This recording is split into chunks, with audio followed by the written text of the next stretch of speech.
The Problem with Steve Forbes' New Gold Standard by David Gordon, an Audio Mises Daily narrated by Robert Hale.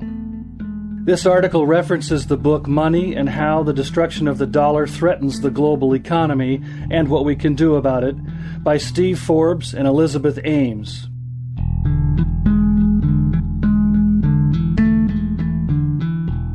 Money is an odd book. Its odd character can be brought out through an analogy. Imagine that someone wrote an eloquent book about price and wage controls. The book showed how attempts to control prices led to economic disaster.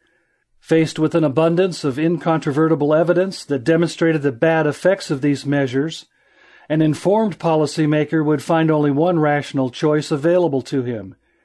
He should not impose comprehensive price controls, but rather should use controls in moderation.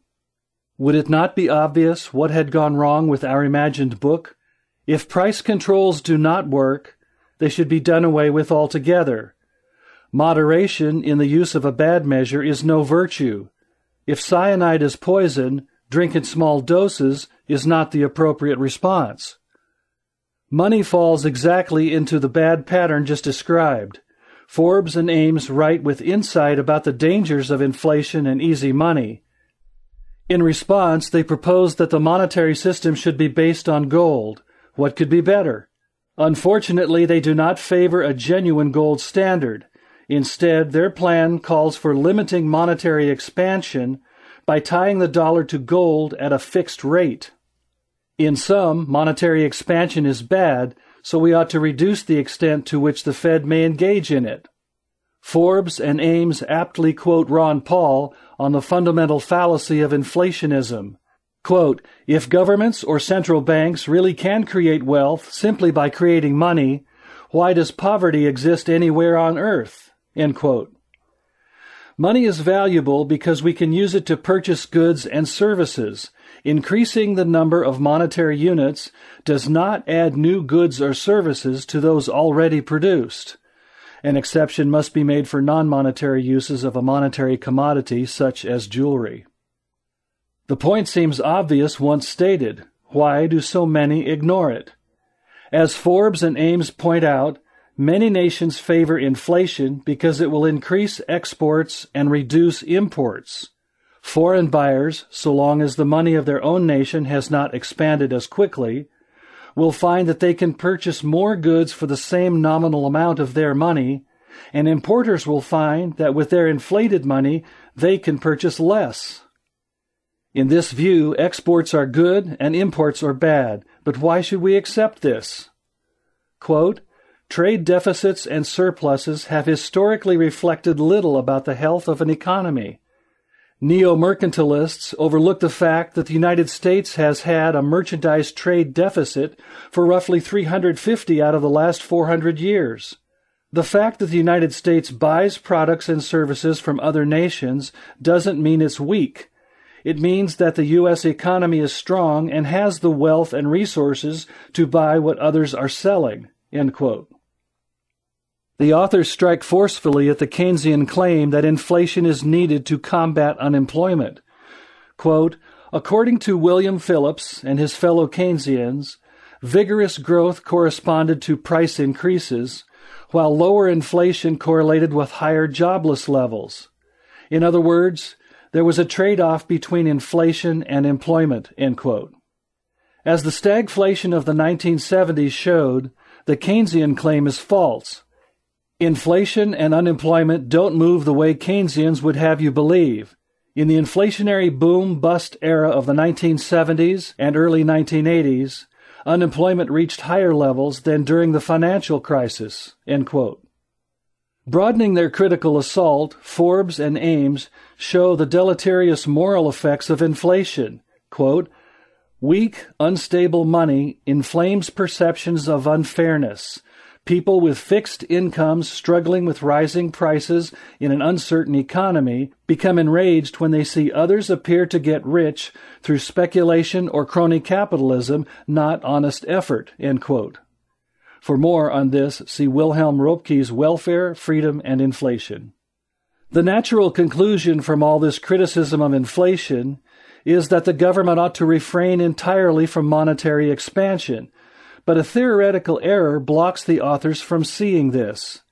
The error is that money is a measure of value that must be kept constant. Quote, "Money is a standard of measurement, like a ruler or clock, but instead of measuring inches or time, it measures what something is worth. Just as we need to be sure of the number of inches in a foot or minutes in an hour, people in the economy must be certain that their money is an accurate measure of worth." End quote. What is wrong with this? When you pay $25,000 for a car, you are not measuring the value of the car. Rather, you are showing that you prefer the car to the money. The person who sells you the car has the reverse valuation. Without this difference in preferences, no exchange would take place. If, as Forbes and Ames imagine, money measures value, both you and the car seller would arrive at the same measure of the car's value.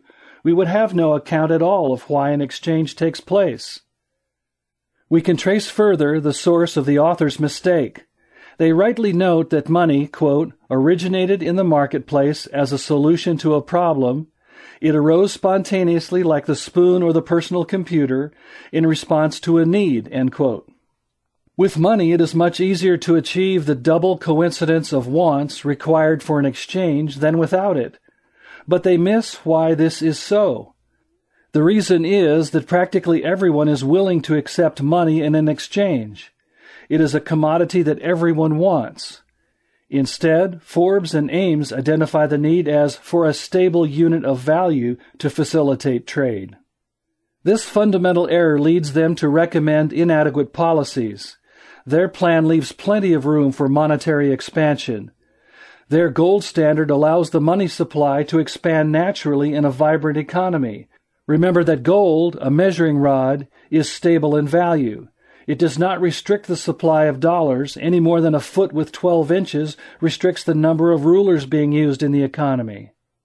Money needs to expand if the economy is growing, because without the expansion, prices would fall, and then, orabile dictu, money would cease to be a constant measuring rod. Further, if a major financial panic demanded an emergency injection of liquidity, the Fed would be able to act as a lender of last resort. How is the goal of stable money to be achieved? Quote, "The 21st century gold standard would fix the dollar to gold at a particular price.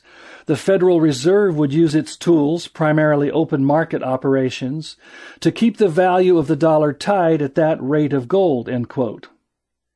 In this etiolated gold standard, only the United States would need to fix its money to gold in the fashion just mentioned. Quote, "If the United States went to gold, other countries would likely fix their money to the dollar, if only for convenience. Of course, if a country wanted to attach its currency directly to gold instead of the gold-backed dollar, it could do so," end quote. An obvious objection to this proposal is that setting a fixed dollar-gold ratio is price-fixing and therefore anti-free market. To this, the authors incredibly answer, quote, "Having fixed weights and measures is essential for fair and free markets.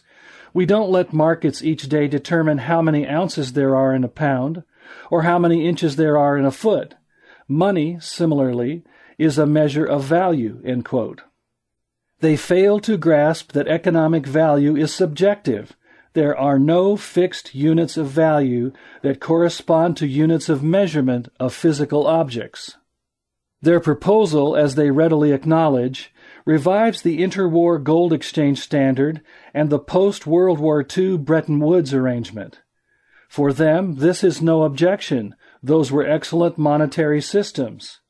True enough, there are a few gold standard purists who argue that the policy of credit expansion pursued by the Fed in the 1920s under the gold exchange standard produced the disaster of 1929. These purists are wrong. The cause of the Depression was the U.S. enactment of the Smoot-Hawley tariff. So much for Mises, Hayek, and Rothbard. Readers in search of a deeper analysis of monetary policy should put aside this superficial book and turn instead to the works of these great Austrian theorists. A good beginning would be America's Great Depression by noted economic historian Murray Rothbard.